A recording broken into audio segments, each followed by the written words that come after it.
Salut les players, on se retrouve pour une nouvelle vidéo. Le Real Madrid qui accueille Stuttgart pour la première journée de la nouvelle Ligue des Champions Anderson. Est-ce que tu es hypé un petit peu là par l'odeur de cette musique? Moi, personnellement, je suis hypé par la Ligue des Champions. Hein. Après, maintenant, est-ce que je suis hypé par le football que produit mon club cette saison? Je ne pense pas. Hein. Je ne pense pas. Je pense qu'il n'y a aucun supporter madrilène qui est hypé parce que le Real produit en ce début de saison. Hein. Maintenant, après, tu sais, tu connais l'amour qu'on a pour la Ligue des Champions. Peut-être que c'est ça qui va nous permettre justement de nous réveiller cette saison. Sait-on jamais. Hein. Je suis vraiment content de découvrir cette nouvelle formule de la Ligue des Champions. On avait fait une vidéo pour expliquer comment ça marchait et tout. Et là, on va enfin voir. Franchement, j'ai hâte de voir la première journée, de voir le classement. Ça va être trop drôle. Quand t'as fait match nul et que tu vas te retrouver 24e. Ça va être incroyable, vraiment, ça va être terrible.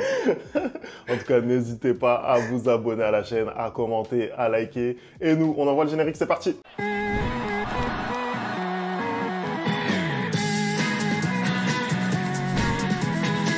Allez, on commence tout de suite cette vidéo. Anderson, on va mettre les pieds dans le plat tout de suite. Si tu t'appelles Carlo Ancelotti, quel compo tu nous mets ce mardi? Bah, écoute, déjà, il n'y a pas beaucoup de choix. Hein. On sait qu'il y a énormément de joueurs du Real qui sont blessés. Hein. Il y a aussi des bonnes nouvelles parce qu'il y a des retours de blessures, notamment Jude Bellingham et Aurélien Tchouaméni, hein, qui se sont entraînés là ce matin. Ça fait plaisir. À partir de demain aussi, il me semble qu'il y a Camavinga qui va reprendre l'entraînement. Donc, la compétition, ça va être un peu plus tard. On a des mauvaises nouvelles. Hein. Brahim Diaz qui s'est blessé malheureusement ce week-end. Pour moi, c'était vraiment l'option numéro 1 en sortie de banc. Et là, tu la perds. Hein. Je pense même qu'il aurait potentiellement pu avoir une place dans ce 11-là. Mais bon, avec toutes les blessures qu'il y a et avec les éléments que tu as, je pense que Carlo, il va pas tergiverser 40 000 fois. Je pense que dès demain, tu auras une titularisation de Aurélien Tchouaméni et de Jude Bellingham. Je pense que dès demain, il va... En fait, là, le Real ne peut pas se permettre de lâcher des points. Donc, ce qu'il va faire, c'est que demain, tu vas avoir une sorte de 4-3-3, hein, parce que le fait aussi que Brahim se blesse facilite un peu les choses. Le fait aussi que le match a été compliqué pour Arda ce week-end facilite un peu les choses. La défense, tu vas avoir comme d'habitude, à gauche, Mendy, Rudiger, Militao et Carvajal, au cage bien sûr Courtois. Et je pense que pour équilibrer le tout, hein, Ancelotti l'a dit plusieurs fois, il le répète, il ne cesse de le répéter, l'élément essentiel pour que ce Real Madrid retrouve l'équilibre pour lui, c'est Tchouaméni, hein, même si je trouve que le début de saison de Tchouaméni était compliqué. Mais là, ce week-end, quand j'ai vu le match sans Aurélien, Voilà. Aurélien, pardon. Prenez-moi comme un petit frère. Pardon. C'est super compliqué sans Aurélien. Franchement, oui, il fait pas un grand début de saison, mais quand il n'est pas là, c'est encore pire, tu vois. Donc, je pense que là, dès mardi, il va le remettre en 6 devant la défense. Et je pense qu'il va mettre Valverde et Jude Bellingham devant Aurélien Tchouaméni. Après, si Jude est vraiment trop juste, je pense que ce sera plutôt Modric qui va accompagner Valverde. Et devant, on aura le trio qu'on a depuis le début de la saison, à savoir à gauche Vinicius, en pointe Kylian Mbappé et à droite Rodrigo, en espérant que cette fois-ci, ça marche un peu mieux. Aujourd'hui, Femi, avec les joueurs qu'on a, il n'y a pas possibilité de faire mieux. C'est-à-dire que moi, le premier, je militais pour qu'on revienne à un 4-4-2 avec peut-être Vinicius et Mbappé au devant de l'attaque. Mais pour faire ce 4-4-2-là, tu as besoin de Camavinga. Aujourd'hui, Camavinga n'est pas, tu vois. Donc pour moi, aujourd'hui, tu es obligé de jouer soit en 4-2-3-1, soit en 4-3-3 et avec les joueurs que je viens de citer. Voilà. Tu penses quoi, toi, du choix Rodrigo, si c'est lui vraiment qui est aligné? On sait qu'il traîne son spleen maintenant depuis plusieurs semaines. C'est normal. C'est lui qui paye les pots cassés, en tout cas, de l'arrivée de Kylian. Est-ce que toi, tu le mettrais dans un match de cette importance compte tenu du contexte? Ah, mais totalement. Je pense que Rodrigo a comment dire, un historique avec le Real qui montre que dans les grands matchs, il répond toujours présent. Et d'autant plus en Ligue des Champions. J'ai l'impression que depuis qu'il est au Real Madrid, c'est vraiment sa compétition. À chaque fois, il nous a mis des buts salvateurs, des passes salvatrices. Hein, et je pense que quand il faut répondre présent en Ligue des Champions, il est toujours là. Tu parles de Rodrigo qui traîne son spin. Moi, je suis désolé, je peux le comprendre. Parce qu'on a l'impression que depuis que Mbappé est arrivé, on est un peu petit à petit en train de l'exclure de ce trio-là. Pas forcément Ancelotti, hein, mais les médias, du moins. On te montre tout le temps Bellingham avec Mbappé, avec Vinicius, et petit à petit, on est en train de t'exclure Rodrigo, alors que dans les performances, il n'y a pas lieu de l'être, en fait. Je pense que depuis le début de la saison, que ce soit Vinicius ou que ce soit Mbappé, au Real, comme en sélection, ils ont du mal, ce qui n'est pas le cas de Rodrigo. C'est-à-dire qu'au Real, comme en sélection, il performe, mais malheureusement, encore ce week-end, quand il a fallu choisir quelqu'un parmi les trois pour s'asseoir sur le banc, ça a été lui. Et donc, c'est un peu normal qu'il traîne son spleen, comme tu dis, et qu'il fasse des déclarations, même si, d'ailleurs, la déclaration où il disait que il comble un peu les trous, que ce soit à gauche, à droite ou devant, il parlait de la sélection brésilienne, donc faut se calmer, hein, faut pas essayer de ramener des problèmes où il y en a pas, hein. Je connais ce qui s'est passé avec Paris et Mbappé, voilà, et faut pas ramener ça chez nous, pardon. Mais oui, non, c'est normal. Moi, je pense qu'il aligné.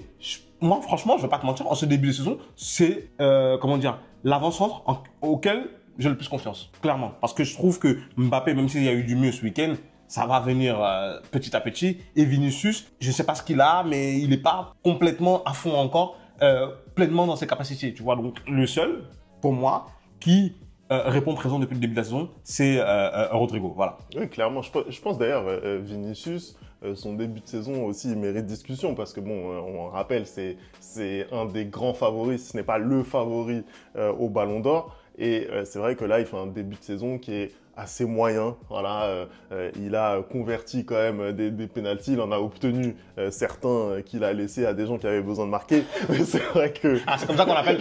Maintenant, c'est devenu Voldemort sur la chaîne. On n'a plus le droit de dire sa chaîne, on dit des gens. Interdit.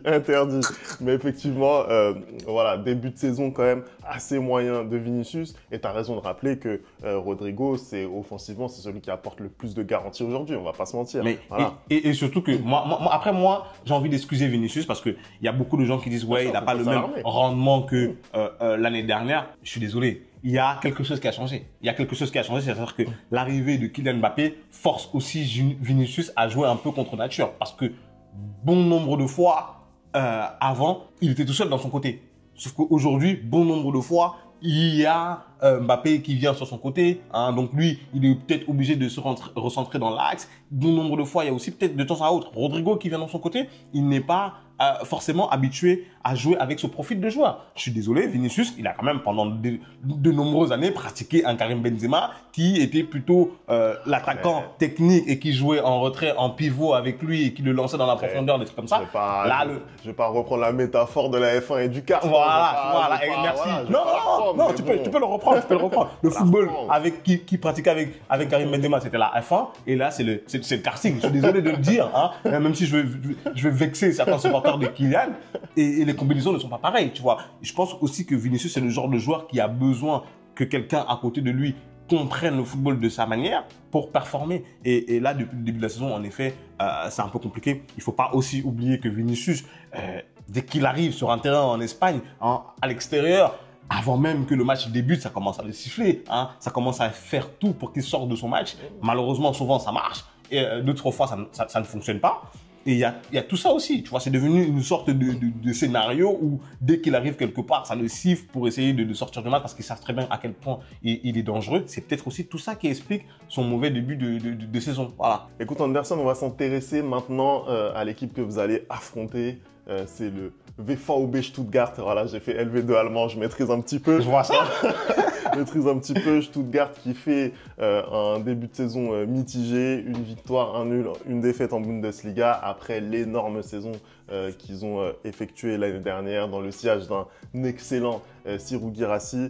Ils ont eu également durant cette trêve internationale un match amical qui s'est bien conclu pour eux. Anderson, qu'est-ce que tu penses de cette équipe? Parle-nous-en un petit peu, s'il te plaît. Moi, en regardant l'état de forme du Real Madrid et en voyant que la Ligue des Champions arrivait, j'avais un tout petit peu peur. J'ai un tout petit peu peur parce qu'aujourd'hui, je ne suis pas rassuré par le football que développe le Real Madrid. Mais mine de rien, les résultats sont quand même là. Quant à Stuttgart, aujourd'hui, c'est pas une équipe à l'instant T qui peut me faire peur. Pourquoi? Parce que leur début de saison, il est encore plus poussif que celui du Real. Hein. C'est Stuttgart, comme tu viens de le dire, Femi, c'est une victoire, un nul et une défaite. Et si on on prend toute compétition confondue. Ils ont perdu en Super Coupe d'Allemagne contre le Bayer Leverkusen. Ils ont gagné en Coupe d'Allemagne. Mais tu vois qu'il n'y a pas vraiment grand-chose. C'est 7 buts marqués, 7 buts encaissés. Et surtout, c'est pas du tout la même équipe que l'année dernière qui aurait beaucoup plus... qui aurait eu des possibilités de poser problème au Real Madrid parce qu'ils ont perdu leur atout numéro 1. On va pas faire comme si de rien n'était, tu vois. Guirassy, il est parti du côté de Dortmund et aujourd'hui, cette équipe de Stuttgart, elle a beaucoup de mal. Moi, je pense que la différence aujourd'hui, c'est que le Real n'a pas besoin d'énormément de choses pour s'imposer. On l'a vu ce week-end. C'est-à-dire qu'ils peuvent totalement rater leur match, mais sur des prestations individuelles, sur des coups d'éclat individuels, il remporte le match. Et je pense qu'on va avoir exactement le même scénario mardi. En plus, le match se joue au Santiago Bernabéu. Donc, Stuttgart aurait peut-être pu avoir une chance si on jouait à domicile avec son public qui mettait un peu la pression au Real Madrid. Mais pour moi, ils n'ont totalement pas les armes pour déranger ce Real Madrid aujourd'hui. C'est-à-dire qu'aujourd'hui, si tu veux poser un problème au Real Madrid, il faut avoir des joueurs qui sont très très rapides dans la transition et avoir des très bons finisseurs. C'est ce que la Real Sociedad a fait ce week-end, tu vois. Il n'y a pas ça à Stuttgart, tu vois. Il y a vraiment pas ça. Il n'y a pas ces éléments-là aujourd'hui à Stuttgart qui vont permettre de poser problème au Real et surtout que, mine de rien, le secteur défensif quand même au Real, cette saison commence de plus en plus à être comme il y a 2 ans. C'est-à-dire qu'ils commencent à se rassurer, ils font de plus en plus de matchs sans prendre de but, sans encaisser de but. Courtois aussi, il revient très très bien à son gros niveau. Donc avec tout ça, en fait, je ne vois pas comment Stuttgart peut venir s'imposer au Santiago Bernabéu. Voilà. Oui, mais clairement. De toute façon, Stuttgart aujourd'hui, c'est pas une équipe qui a une énorme expérience européenne. Voilà, c'est clair que ils ont fait une saison exceptionnelle l'année dernière, mais c'est une anomalie de les retrouver ici en Ligue des Champions. Quand on regarde leur chapeau, effectivement, on se dit que c'est pas une équipe qui est habituée à jouer les joutes européennes. Et puis en face, voilà, c'est encore une fois, parce qu'on peut toujours parler de football, de tactique, etc. Mais le Real Madrid est encore plus en Ligue des Champions, on sait tout ce que ça représente. Tu peux avoir une équipe de football très cohérente quand elle va se déplacer au Santiago Bernabéu. Voilà, il va se passer quelque chose. Il y a une telle atmosphère dans ce stade. Moi, sincèrement, comme vous le savez, je déteste ce club. Mais sincèrement, je suis obligé de reconnaître que quand tu arrives au Santiago Bernabéu, même moi, devant ma télé, je suis là, je suis en train de trembler. Voilà, on va pas se mentir. Après, oui, il y a une atmosphère dans le stade qui fait que... C'est pour ça que moi, je suis en train de te dire que j'ai l'impression et j'espère que ce match de Ligue des Champions va peut-être nous permettre aussi de lancer notre saison dans le fait de dominer vraiment notre adversaire dans le match. Parce qu'il se passe quelque chose quand cette équipe joue la Ligue des Champions. Je ne sais pas ce qui se passe dans leur tête, mais ça switch totalement. Et j'espère que mardi, ça va se passer et que ça va pouvoir continuer pour le reste de la saison. Parce que quand on voit en Liga la forme qu'a le Barça, je ne sais pas comment on va aller les chercher, tu vois ce que je veux dire. Donc, il nous faut ce match de référence-là. Et petit à petit, il nous faut aussi de la chance que nos joueurs arrêtent de se blesser. Parce que Pintus, on parle de la méthode Pintus, mais je ne sais pas ce que tu fais aux joueurs, frère. Je ne sais pas ce que tu fais aux joueurs. Ça va donner le 12e joueur qui est blessé, blessure musculaire depuis le début de la saison. Gros, calme-toi un peu. Calme-toi un peu. On a besoin de nos joueurs, ok. On a besoin en deuxième partie de saison, mais on a besoin en première partie de saison aussi. Allez, Anderson, je vais te demander de te mouiller maintenant. Un prono sur Real Madrid-Stuttgart. Comment tu vois les choses? Je pense que le Real va avoir du mal encore dans le jeu. Je pense que le Real va avoir du mal dans le jeu parce que c'est toujours pas ça. Je pense que le Real a besoin vraiment de bien se roder. Mais je pense que à la fin, comme on dit dans le football, c'est le Real qui gagne. Voilà, et je pense qu'ils vont réussir à s'imposer 2-0. Je dirais, allez, je vais me mouiller, but de Rodrigo, et peut-être but de Valverde, voilà. Je dirais but de Rodrigo et but de Valverde. Mais je pense que oui, non, à la fin, je pense que le Real va réussir quand même à s'imposer dans ce match-là. Et je pense que, en fait, c'est dès maintenant qu'il faut engranger des points parce que tu auras des matchs beaucoup plus compliqués plus tard. Tu vas jouer Dortmund, tu vas jouer le Milan. Donc, il faudra aller chercher ces points-là. Tu as la chance d'avoir un calendrier qui te fait commencer par Stuttgart. Et tu ne dois pas prendre de retard. Donc, je pense qu'ils vont quand même, à la fin, réussir à s'imposer. Ouais, je suis d'accord, honnêtement. Je pense qu'il n'y aura pas photo dans ce match. On a parlé de toutes les difficultés madrilènes du moment, mais dans ce match, pour moi, il n'y aura pas de difficulté. Victoire 3-0 du Real Madrid. 3-0 3-0 avec tous les problèmes de création du jeu qu'on a au milieu de terrain. En fait, ça peut défiler. Tu peux très bien ouvrir le score en deuxième période et derrière, ça peut défiler. Et je pense que Kylian va encore marquer. je le pense. Voilà, donc ça, c'est mon prono. Est-ce qu'il va faire Non, parce qu'il va marquer, d'accord. Est-ce que tu penses qu'il va faire un grand match? Est-ce que tu penses qu'il va faire un grand match? Un grand match, je suis pas sûr. Un grand match, je suis pas sûr. Pas encore, mais en tout cas, je pense qu'il va marquer. Même si c'est sur penalty, je pense qu'il va marquer. Il y a de très fortes chances que ce soit sur penalty. Quand on voit que 4 buts sur 9 du Real depuis le début de la saison, c'est sur penalty. Il y a de très très fortes chances que notre but, il arrive, il survienne sur penalty.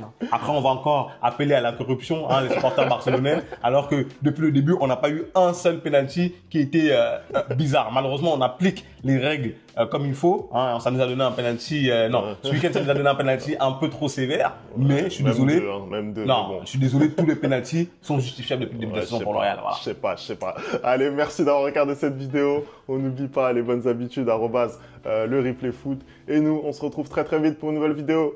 Ciao.